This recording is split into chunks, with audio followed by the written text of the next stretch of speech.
Well, welcome back to Heber Valley. I'm Dallin Kosher with the Heber Valley Chamber of Commerce. And today we're here at the Kohler Creamery, home of the Heber Valley Artisan cheese. I'm going to speak with Russ Kohler, one of the owners here, and he's going to teach us a little bit about what it takes to make award-winning cheeses and what it's like to own a family-owned business here in the Heber Valley.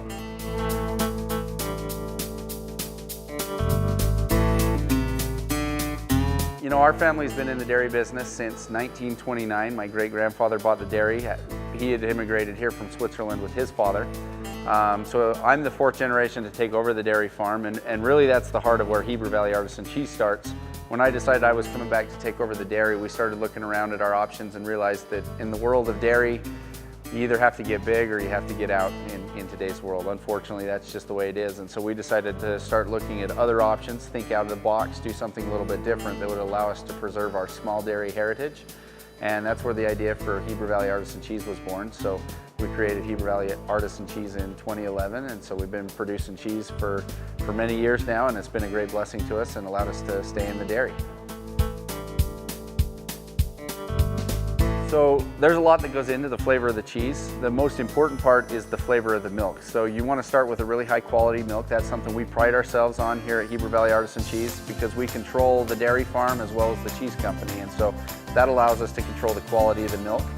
There's two major factors to milk quality. One of those is the genetics of the cows, which we've controlled over generations to be able to breed a herd that has really good components, great protein levels, great butterfat levels that make great cheese.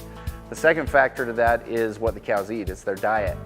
Our herd's on a pro-choice diet, meaning they can go out on grass whenever it's available, but we also have a nutritionist that comes in and works with our cows once a month and tailors the ration that we give them to be able to create the flavor profiles that we want in the milk as well as the quality that we want in the milk. So we can do all sorts of things like, for example, if my cows need a little bit more fat reserves on there because you have a cold winter, you can add, say, some molasses to give them a little sugar energy. Or we even toyed around with the idea of throwing flaxseed in there to try to get omega-3s in the cheese. But you can really control what your milk tastes like and the quality of the milk just by really controlling what those cows eat. The cheese that we make the most of here is cheddar, and the cheddar process is actually really simple, but it takes a while to complete. The first step for making any cheese is adding your bacteria cultures to the milk.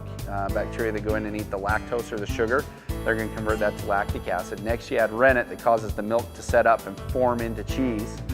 Once the cheese is formed, we'll go ahead and we'll cut that into smaller pieces that we call curd, and then it goes through a cheddaring process. We drain all the liquid off, and those little pieces of curd settle the bottom and form a curd mat, or a curd layer, basically just a layer of cheese. And we stack them in blocks. For about 3 hours, we're literally just stacking and flipping blocks of cheese to push more of the whey out to get the texture of a cheddar cheese. Well, when that's done, we want to add salt, and we need the salt to get over a large surface area of the cheese, so we send it through what we call a curd mill that basically just cuts it back into smaller pieces so that we can add salt and get salt all over the surface area of the cheese. So you get a bite of salt in every bite, basically. From that point, we can pull that out as fresh squeaky cheese or cheese curd that you can get at our store, or we can turn it into a wheel of cheddar. We'll put it into one of our hoops, press it, it'll turn into a wheel of cheese, and we'll put it in our aging room to age for the rest of the process of making the cheddar. I would say my favorite thing about being part of the farm, part of the cheese, is really the dairy farm lifestyle. I love that, you know, my coworkers are my family, they're my kids. My kids are riding tractors with me all the time. They're here helping us at the cheese plant periodically. It's an opportunity for me to have the best coworkers in the world, which I absolutely love. And it gives me an opportunity to work with the cows, work with the land, and that's another one of my passions. And so I get to share what I love to do with my kids. Well, thanks, Russell, for your help and teach us a little bit about cheese here at the Artisan Cheese Factory. I hope you had a good time and learned a little bit about what they do to make award-winning cheeses.